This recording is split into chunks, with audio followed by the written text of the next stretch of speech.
Welcome back to the Culture Maker channel. It's great to have you here, whether you're watching on YouTube or listening on podcast. Thanks for listening in. Well, today I interview Richard Black.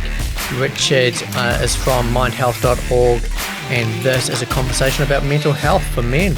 And we cover a whole range of subjects. It's really, really good. We talk about the things we need to talk about as men. We talk about how to manage our reactions at home, and just how to create great feeling homes. And there's just some great advice in here for all of us. So guys, we're going to have a good conversation today. I hope you really enjoy it. Any questions that come up, please feel free to reach out or to check out mindhealth.org. So yeah, let's get into it. Well, hey Richard, welcome to the podcast. Great to have you. Oh, my pleasure. Thanks for having me over. That's so good, man. Hey, well, I'm keen just to start off by hearing a little bit more about you. Just tell us about Mind Health or a little bit about yourself. Yeah, great. So I'm a counsellor, and I also head up this organisation called Mind Health, where we pretty much have it as our aim. We want to enhance the well-being and the resilience of our 5 million people by giving them the tools they need in order to thrive with this life that they've been given. So I lead a team of people, counselors, coaches, supervisors, trainers, presenters, all of those kinds of things. We're primarily based down here in Christchurch and Otatahi, but we also have people based in Wellington and Auckland, as well as a number of interns based all across the country. Wow. And I see you've written a couple of books as well. Yeah. So I've written an adult one, which is the first in the Mind Health series. That's called Centered, Knowing Who You Are in an Off-Balance World. We've still got the other 4 to follow on from that. But the children's book is a book that I've called There's a Happy Moon in My Side, which can sound like a bit of a strange title, but it actually came out of a conversation I had with my middle child when she was 4 years old, and she was upset one night. And I said, sweetie, let's just get some good food in you and let's get you having a good night's sleep. And that will help to put a happy mood inside of you. Well, the next morning when she woke up and I said, sweetie, how are you feeling today? She said, Daddy, there's a happy moon in my side. So it's a storybook about a young girl called Lucy who wakes up and discovers a happy moon that helps her to navigate her emotions and helps her to get a better perspective and then do some proactive actions to help her state. So I absolutely love what I got to write and looking forward to hopefully writing more. I love that. I was actually speaking to an author of a children's book the other day. The podcast actually, we had some technical glitches, so I'm not sure it's going to be part of this series, but I was talking to him about this idea of being strategically reading books to our kids that can be beneficial for their development, their mental development. And I'd never actually thought of it before, because in the past all I've read is like the Bigger Digger and just other kids books, right? That you just popular kids books. I never thought of actually reading a book to a child that would actually help them with their mental health. Yeah. And even the consistency of being beside your child, spending that time, inputting into their life, and also potentially debriefing, depending on the age of the child, what's going on in the book. All of that helps to strengthen a child and build a greater sense of self-worth in them and greater resilience. I love that. I love that idea of getting beside the child. I've written a little bit about a few posts about this idea of how actually us men are generally pretty good at being side by side, and that this idea of getting beside your child to read a book and to debrief the day, and obviously this idea of debriefing the book is a really great way to connect with your child. Talk a little bit. I'm a little bit off track now to perhaps where I was going to take this podcast, but let's start there. Talk a little bit about dads doing that with the child and how that can help to build some health in the family. Oh, I think it's essential. I mean, both mums, dads, we all provide something that a child needs. And so, certainly as a dad, when we do what we do best, when we get alongside, maybe when we read stories, when we get down to their level, when we have rough and tumbles, is what we used to refer to it. And there's the physical kind of play where the kid gets to jump on our back and jump on top of us. All of that communicates a sense of security, a sense of love. We are consistent, we're present, and it just feeds a child's root system to help them grow a whole lot stronger. Children tend to, as we all do, tend to see ourselves initially in the reflection of others, the significant people, the mums, the dads, the aunties, the uncles, the grandmas, granddads, all of those kinds of people. And then we internalize what is reflected to us.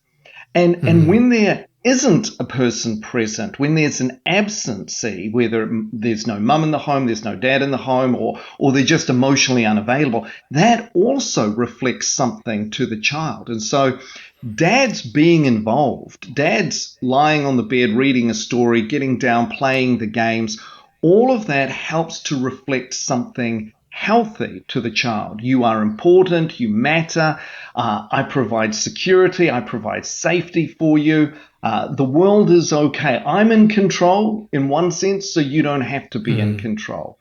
And it's just so critical for a child's well-being. Wow. Yeah, I love that. I love that. And so, there'll be a bunch of dads listening that aren't in the home.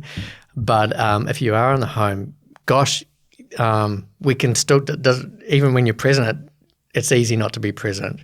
So, what you're saying is by reading a book, by getting alongside them, it's just such a simple, powerful way just to let the kids know that, everything's all right. Yeah. It's that attention that we can give, because you're absolutely right. And I can be guilty of it too, where we can be physically present, we're just not emotionally present or available. But the opportunity to give attention to our child and to do what we can, not what we can't, and not beating ourselves up for what we can't do. So if a dad's not in the home, and there are certain things he can't necessarily do, but to pursue the things that he can do, to communicate with the child in a way that is available to him, whether that's in taking the child out occasionally, whether that's about writing a letter, sending a text, sending an image in Snapchat or wherever the child's up to, but something that says, I still think of you. You are important to me. Yeah. I want to be in your life more than perhaps I'm able to be right now. All of that still communicates volumes. So true. I love that. So even when you're not present, for the dads that can't be present in the home, it's trying to find ways to be present. And of course, all the kids are on devices, so that's a great way to do that. Yeah. I was thinking about this week around this idea of being strategically present, which I think you're talking about, because I don't know about you, but I'm probably the worst of men in the sense that I struggle to be fully present for long periods of time. I just don't have the energy for it. And I know for me at work, I know that if I do a morning walk around the shop floor, the factory floor and connect with the team, that sets the team up for success. They love to see me. It's a great connection, and I can pretty much almost disappear for the day. And apart from days where there are troubles, but there is always troubles, and but it just sets the day up well, and I know that if I do that strategically at work, it has a massive impact. I know when I get home, what I've started doing over the last 6 months is asking the kids, let's have a device-free hour or so when I get home. So when I get home, they've all got into the routine now. So when I get home, they know it's time to come down, and we'll go. At the moment, we're playing Foursquare outside on the pavement. Oh, lovely. And just saying, hey, because otherwise when I get home, each of them are on their screens in their different rooms, and it's just so easy for me to go, oh, this is great. I can just zone out. And so you do that for a few weeks, and all of a sudden you realize you're no longer connecting. But if I can take that first hour and a half and just create this sort of device-free time, it's a strategic way to be present. But when my kids were younger, it was the book reading at night. So I think a lot of dads are feeling like to be a great dad, you have to be present all the time when you get home, but it's just so hard. Yeah. What are your thoughts? It's finding also what works for you and what works for the kids. Because if having that hour-free, device-free time is working, well, that's great. For others, it's not about the device-free time then, it's about making sure you're doing the storybook time at the end of the day. That's right. I also found when I was wanting to connect with my child more, practicing what I preach, do all that sort of stuff, and I'd step into their world and, come on, kids, let's have some time where it's just you and me. And they're like, oh, for goodness sake, oh, Dad, do we have to? And so they found like they've been put through torture just to spend time with me. And when I would try to converse with them, and you get these one-word answers, and you think, oh, well, why did I bother? And I remember coming to a wrong conclusion at that point, thinking, do you know what? My kids, they're just not interested in me. They don't want to talk with me right now. But that's okay. Maybe when they're older, maybe they'll come out of their shell and they'll want to converse with their dad. But what I discovered when I was paying a bit more attention, I found my children, their rhythm was that they did want to come and talk to me. It's just that it was at the most inconvenient time. When I was sitting down with my wife and we thought, right, the day's done, let's watch something, and then they would want help. Then they would want to talk, or getting ready for bed, and we're just trying to turn the light off, and then they'd want to come and sit on the bed and talk. And initially I noticed a kind of resentment and annoyance. And then I realized, hang on a second, Richard, your children really do want to connect. You've just missed their rhythm. You wanted to connect in a way that worked for you. It just didn't work for them. And so for me, it was a matter of checking out and trying to build into their rhythm rather than necessarily what I thought was a great idea. Oh, I think we need to end the podcast there because you've just told me off. This is so true. It's about what works. So true. Is the key thing. Yeah. No, you're highlighting such an important thing. I know our kids come alive at like 9:30, 10 o'clock at night. They want to chat. I know, right? Or it is just I go to bed at like 8:30. But, fortunately my wife engages then. But I think if my wife wasn't in the home, I would probably need to change my routine so that they could connect at that time with someone. It's so true that why do they do it? They just love to want to talk at the most inconvenient times where I'm just wanting to zone out. Yeah, it's pretty. Well, to be fair, the way I see it with our kids is our kids organize themselves so that it can be at the greatest degree of inconvenience for us. My wife and I were sure that our children would get behind the scenes and would have conversations deep into the night as to, you're going to like these kinds of foods, but I'm going to hate those foods, and I'm going to like something else, and you're going to like this, and I'm going to, so that nothing would ever really work. So that the children just organize their life to be as inconvenient to us as it can be. So true, man. I wonder whether they even have like like an Instagram channel or something where they all sort of strategize and work out how to annoy us all together. Oh, and it's sort of like you one child may have gone through a difficulty and you've just got them sorted and they're back, and then the next one sort of pops up, and it's like, do you organize this? Do you take turns in this? Why does this? Well, can't we just have everyone settled at the same time? Oh man, so true, so true. Man, so you're all about thriving. I see on your website you talk a lot about thriving as a society and as individuals, and at work and at home. I love this idea. You look at the stats in New Zealand at the moment around family, it's clear there's a lot of not thriving going on. But we're talking to dads today and some mums who love this idea. They're listening because they do actually want things to be better. They do want to thrive, whether they're married, separated, divorced, or de facto. It doesn't matter. What what would you say that dads could be doing better? I know we've talked about a few things now already, but what should we be doing better? Yeah, look, that's a great question. In one sense, it all depends on where we're up to, and each person's slightly different. But Yeah. here are a couple of sort of key highlights of what I noticed that notoriously we're bad at in our society, and it's not just dads; it's everybody. Is in order to thrive, in order to flourish, it's about getting a healthier and the healthiest version of you. You see, one of the things that we'll often do when we encounter difficulties and problems, when we encounter problem people, we very much focused on what I refer to as zone two, which is the other person, their issues, people who make me angry, upset, depressed, situations that annoy me, frustrate me, that can't seem to change. So our focus is often on the external, on the other.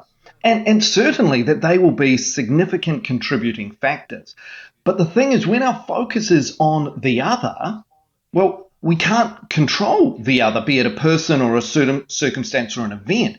And so all we do is get more wound up and more frustrated or more hopeless or more powerless and more justifying then of all the things that aren't thriving and flourishing that come from us. So one of the keys that I'll say is we've got to come back to owning our zone emotionally. And this is massive. If you want to harness your life so that you can move forward to thriving, if you want to change and better any relationship you have, it comes down to one key significant truth that many of us can understand logically, but to actually apply it, that's what takes the effort and the work. And it's simply recognizing that no one can make us feel a certain way. We're feeling this way all by ourselves. Now, that's not to say that what we're feeling is wrong, and that's not to say that the other person doesn't need to pull their head in or change their behavior. We're not simply saying people can treat you however they want and you just have to suck it up, buttercup. But what we need to do is come back to recognizing that our emotional state, our feeling, our frustration, our anger, our bitterness, even our joy, our happiness, all of those things come under our jurisdiction. And they are there based on what we are interpreting in what's going on, based on what we've experienced from the past. So they make sense. They're understandable. But we need to recognize they come from us. That no one is putting an emotion in us. And when we recognize that again, it's not to say that we just have to suck up the way that people treat us, but if it's coming from within me, now I've actually got greater influence, greater control on managing my response, my reaction, my emotional reactivity. And if we can harness your emotional state, now you begin to change your actions. Because oftentimes we'll just feel a certain way and we'll leap forward into reacting a certain way and we'll justify it in saying things like, well, you made me, I had no option to, but, well, what else do you expect when in those situations? But when we can recognize that our emotions come from within us, they come from what we believe, they come from our background and our experience of the past, as well as our biology and a few other things, that now we can actually start to work on it. And when we harness our emotions, we now have the ability to respond in situations rather than just knee-jerk react in situations. We can become proactive and we can start to create and shape the world around us and influence people in a better way. So we control that which we can control and influence that which we can influence, and discover that actually gives us more influence in areas where we thought we had no influence. We thought we were powerless. That is such a significant place to start. So, if we can do that, and I'm happy to go into detail about how we do that, that would be the first key one. The second key one is about getting a better perspective in our mental state and how we understand and interpret the world around us, so that third level, we can now act in the proactive way of being. Those three things, I think, would be a great place to begin for anyone who wants to get out of where they feel stuck, where they feel powerless, and start to move towards thriving in life. Well, I love that. A lot of what I talk about on this podcast is that us dads were culture makers. And in fact, all leaders are, but the way that we walk in the room matters, and it changes the feel of the room and just our standards and what we believe, and all of these things sort of walk in the room with us. Totally. And and I think a lot of dads actually don't fully realise that their anger and their whatever actually affects how people feel. So this connects deeply to that, and what you're saying sounds very simple, but it doesn't sound simple. I'm trying to work out. So I will go to that first. What are some simple things that we can do to own our emotions and to sort of rein them in a little bit? Yeah, and in order to get there, one of the things I would say from what you're pointing out is absolutely right. We're culture makers, we're atmosphere shapers. And in order to shape the culture and shape the atmosphere that we step into, in order to lead that environment, it starts with personal leadership. It starts with shaping the atmosphere inside of us. Wow. And so one of the ways that we begin is simply by no longer giving ourselves permission to be reactive. Reactivity, understandable. Someone says something, does something inside, you go, ow, or you feel there's a sense of anger. Totally understandable. So, but the first place is to recognize, if I give myself permission just to go with that, I'm going to flow with that emotional wave, and it isn't going to be pretty. So I recognize I won't just allow myself to have permission there. I'm going to come back and own that emotional wave and hold and not allow out the feeling. So there's a way of decreasing the intensity of the feeling that I'll talk about in a second. But the first thing is, I'm not going to give myself permission to react. I'm not going to give myself permission to let that powerful emotion in me come out. One of the most loving things we can do as people, as husbands, as dads, is to not allow the feeling that's in us to bully us into behaving in ways that hurt other people. That, in and of itself, is significant. So, am I feeling hurt? Am I feeling angry? Am I feeling bitter? You bet I am. But I am not going to allow this feeling to bully me, to tell me how I'm going to behave in order to treat other people.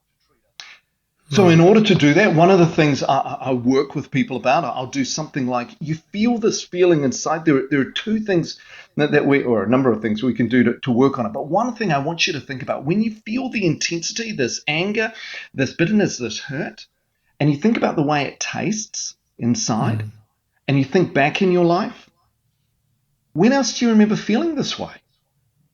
Because oftentimes these powerful emotions, these reactive emotions, we think are about what's going on right now. They're not. They're what we could refer to as trauma emotions. They're feelings, they're powerful emotions that have come from the past. And so recognizing where it's come from, this comes from, when I was a child and I was treated a certain way by my dad, by my mum, my siblings, my friends, whoever. Then you recognize this feeling inside of me that feels quite powerful. It's not even about what's going on right now. It's actually about coming from another time. So I need to let my mind know that in fact that was all about a different time. It's not about now. Right. One of the things to emphasize that I'll do with people, I'll say, if I take you to your reactive emotion, whether it be your anger, your bitterness, your vengefulness, your sulking, your sadness, your depression, if I just pause you there in response or in reaction to what's just taken place, I say, I'm going to ask you a question that sounds a bit weird, but just go with it. When you're in that state, that emotional reactive state, if I paused you and said, emotionally, how old do you feel right now? People say, well, I feel like a kid, or I feel like a teenager, or I feel like something else. I said, that's exactly right, because the brain has dumped a feeling from the past. And when it's dumped this feeling, it's dumped it as if you were still that age from the past. So you've got the resources of a child, of a teenager right now. No wonder you're feeling overwhelmed. But I'll say, I'm just going to do a simple little exercise with you. In that state, if I get you inside your mind just to remind your brain of what is your actual physical age. I'm a 32-year-old man, I'm a 42-year-old man, I'm a 28-year-old man, whatever it may be. I want you to remind your brain over and over again, I'm a 32-year-old man. You can add to it what's present now. I'm a 32-year-old man, I'm a 32-year-old father, maybe I'm a 32-year-old partner or husband, or I'm an employee or a boss, or whatever it may do.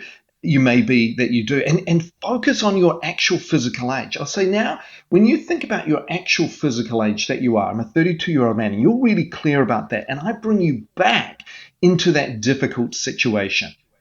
Tell me what changes as you engage with it out of your 32-year-old grown-up adult mindset. And oftentimes they'll say, it doesn't seem as big, it doesn't seem as significant. And I'll go, that's right, because when you remind your brain of your actual physical age, you connect to your adult resources. You've got experiences, resources, strength, techniques that gives you resilience to handle the now, the difficulty of the now. That when your brain dumped the feeling and gave you that kind of child mindset, it cut all that off. So we reconnect with our resources when we remember our actual physical age, when we remember that the emotional dump isn't about what's going on right now, but it actually came from another time. When we remember also that what's hurting is I feel disrespected here, demeaned, worthless. I'm not.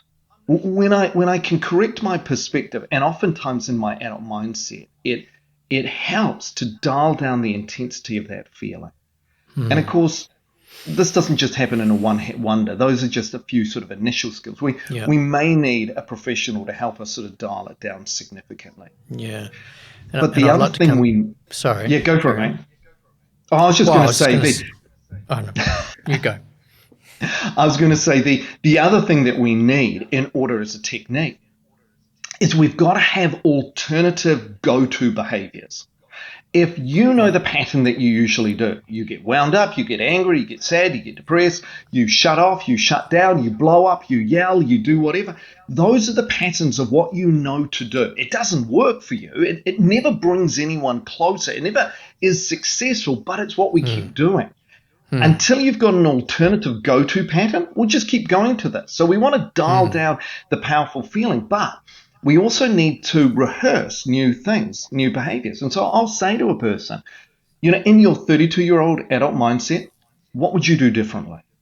Or if I scooped out of you the feeling of disrespected, demeaned, worthless, or whatever, if I scooped all that horrible feeling out of you and I put you into your most mature adult mindset, tell me, what would you do differently? And usually people come up with far more constructive responses. And I'll say, well, let's rehearse those and practice those so that when you feel the inside, you're not giving yourself permission. You are going to internally soothe yourself and dial that down. But you're going to now do the action steps that enable you to do something that's far more constructive. Wow. Okay, so this is powerful stuff.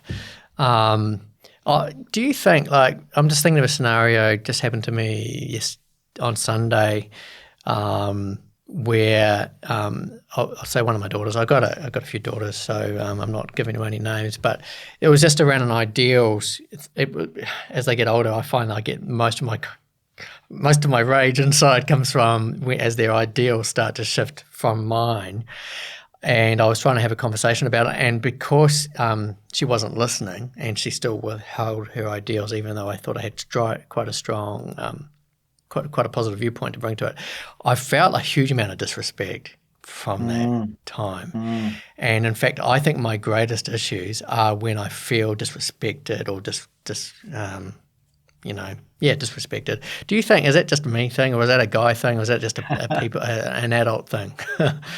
Yeah, what's interesting is some of our trigger points, those reactionary kind of moments. There are stuff that comes from the past, and we've got to work on sort of dealing them down. But there are things that seem to be general, that may come for men or that may come for women, and it is a stereotype. There's just some common patterns. For men, certainly around disrespected is a biggie. Contained within disrespected is any time a man feels criticized or controlled. Wow. If there's a sense of inadequacy or powerlessness, they seem to be a sort of kind of combination of perceptions that we have that are triggers for us, that we don't like being in that space. And so it's about helping us reassure and lead ourselves through those moments, so that what we come out with at the other side is far more constructive than necessarily what our reactivity wants to do. Yeah, it's fascinating, because I at that time I definitely was aware that I shouldn't be. I didn't say a lot. I didn't have a go-to behaviour. I like that. I'm gonna lock onto that today. That what I did is, I think I sulked for a little bit when I got home, because we were traveling in the car, and I just was like, I don't know how to deal with this, and I don't know what to do. I think the wise me, if I was the 51-year-old man that I am, probably would have just given her a hug and let her know everything's great and I love her, and would have pushed into the relationship more, rather than having a little sulk off to the side, and there been a little bit of distance between us for probably 12 hours. That's great. I didn't get angry, which was good, but I love that idea of the future me going, okay, what is going to be some go-to behavior that I can do instead of the reaction. And it's also so there's the go-to behavior that we need, and we also need to help our present self sort of dial down. See, if I said to you, when you brilliantly were talking about the 51-year-old sort of wise version of you, and what might you do differently? I'd give her a hug, I'd maintain the connection. If I asked the 51-year-old wise version of you, when your daughter's not listening and she's keeping with her own ideals, why is this okay for now? Why is this not a threat to you right now? What might you have said? Oh man, I would have told myself, I would have reminded myself that the relationship with her is most important, no matter what her ideals are, and that through a relationship, I hope to retain some kind of ongoing influence in her life. Probably that's what I would have told myself. What would you have wanted me to tell myself? Oh no, that's exactly right. See, you've got that understanding, that wisdom. If in the midst of that feeling hurt and feeling disrespected, you were able to consciously go, hey, the relationship, tell yourself the relationship's actually primarily important here. Yeah, she's not listening to me now, but let's maintain the relationship, and I hope to continue to influence her later on and maintain that relational bond. If you had been sort of cognizant of that, if you'd been aware of that, what do you think that would have done? In what way might that have helped you at the time? Yeah, I would totally have reacted differently. The struggle I was having was dialing back my reaction. I was feeling it really hard, and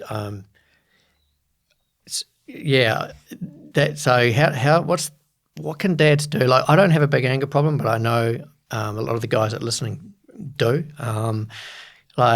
And I often say to guys, listen, if you do it all wrong and you have this big outburst, there's always the opportunity later when things have calmed down to say sorry, and that actually saying sorry makes a massive difference. Totally. But let's do the ideal. How do us guys dial down? Do you have some mechanisms there for helping to dial down?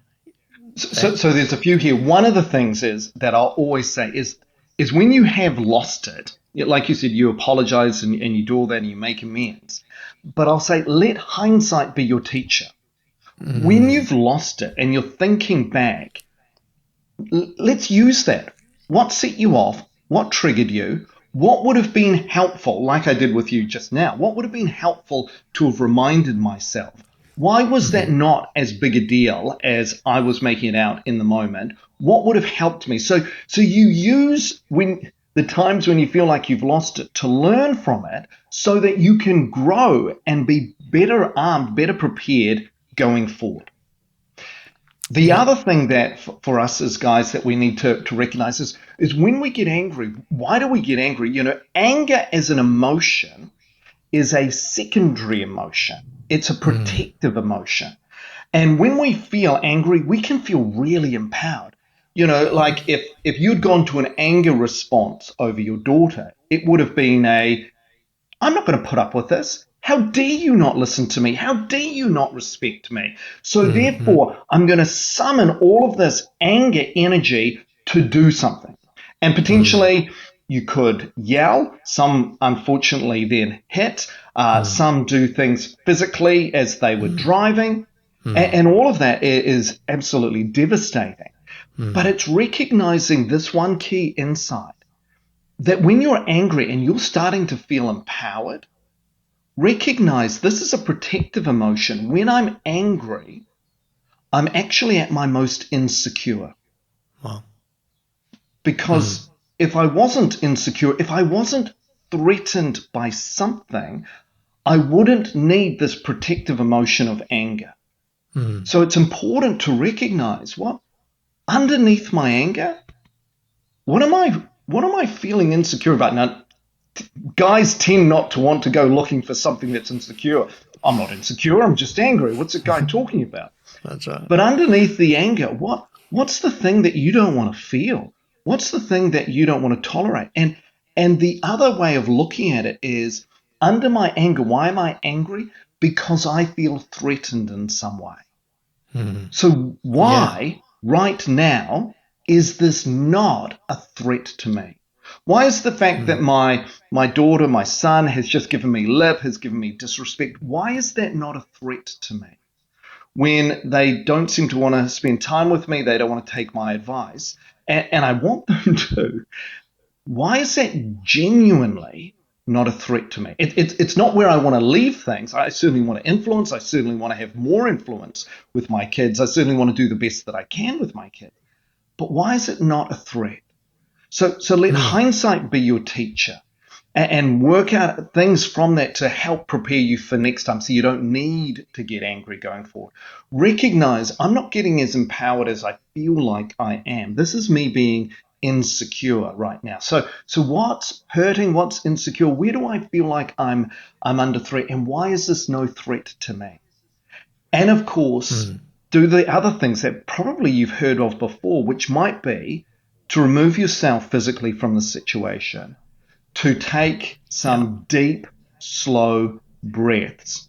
And another thing that can help in the moment to make sure anger doesn't bully you to then hurt other people is if you slow your speaking down, it gives you a few kind of more nanoseconds to choose your response so that you don't you don't just feel your feelings. You can choose your response. And when we're angry, we'll often speak really quickly. We might yell, and that energized way of communicating is just flowing with the energized anger. But when we talk a lot slower, then we can think our thoughts rather than feel our feelings, and we can access other resources like choosing alternative behaviors or taking a step out or taking those 10 deep, slow breaths to help regulate our emotional state. So it'd be a few things like that. I love that.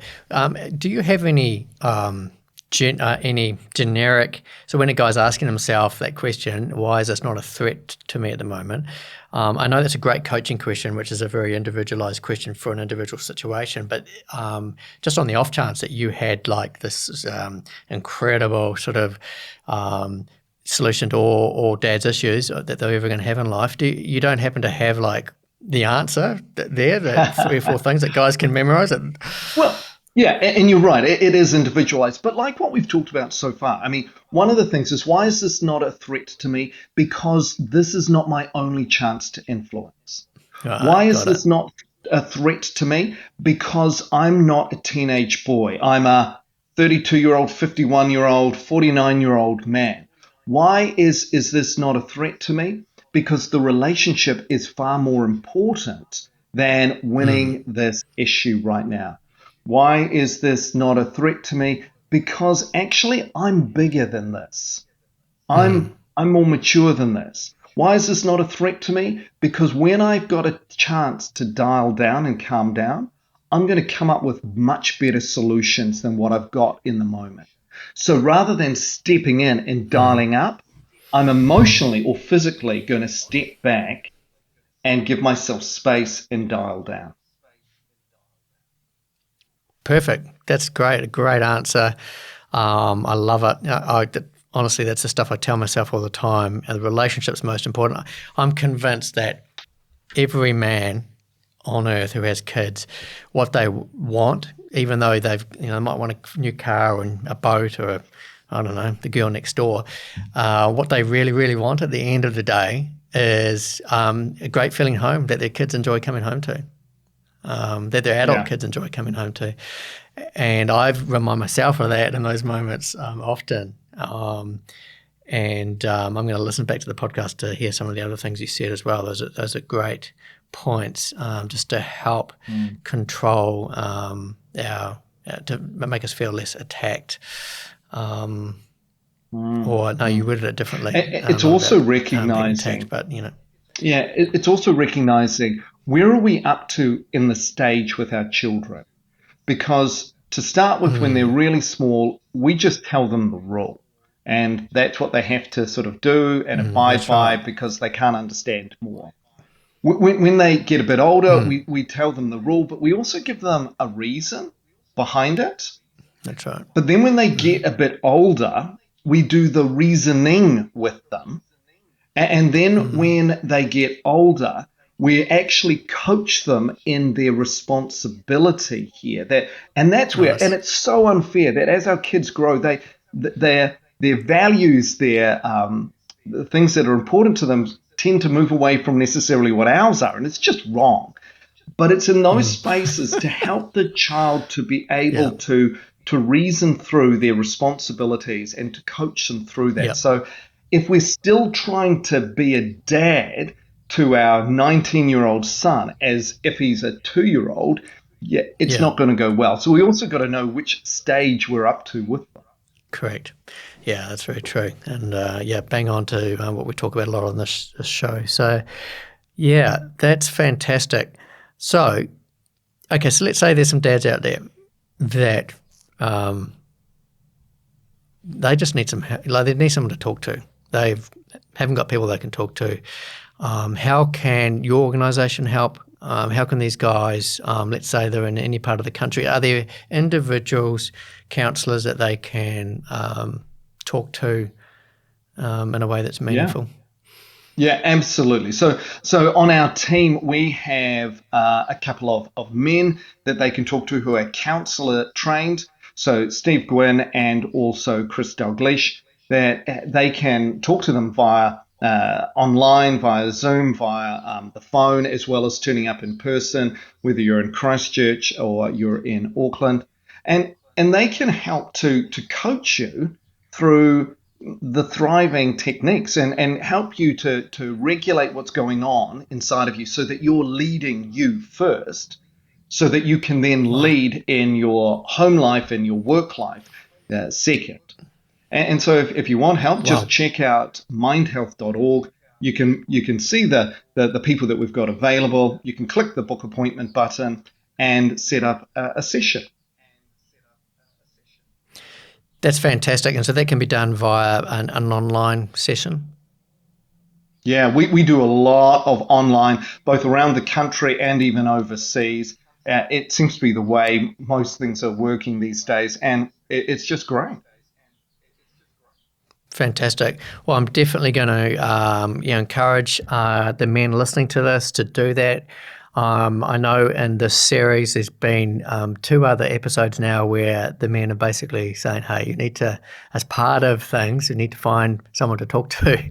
We need more people in our lives that we can talk to. And the gap where potentially some men, those conversations, that they don't have people they can converse with, or they actually need some professional conversations, then it's great that you have some men that they can actually jump on the phone with.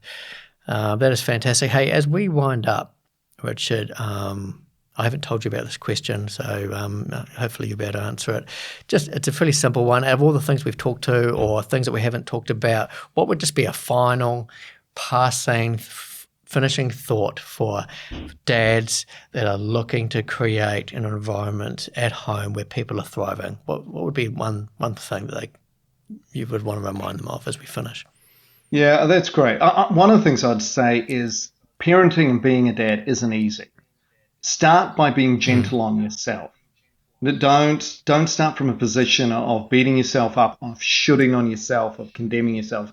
Start by being gentle. You're doing the best that you can with what you know. Let's start there. And then the second part is from that place where you're kind to yourself, you're more likely going to be kind to other people around you.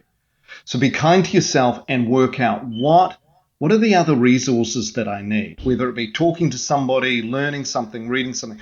What's the next thing that I can do that can benefit the well-being, the home life of those that I love dearly? So be kind to yourself and then start to upskill as best you can. That's fantastic.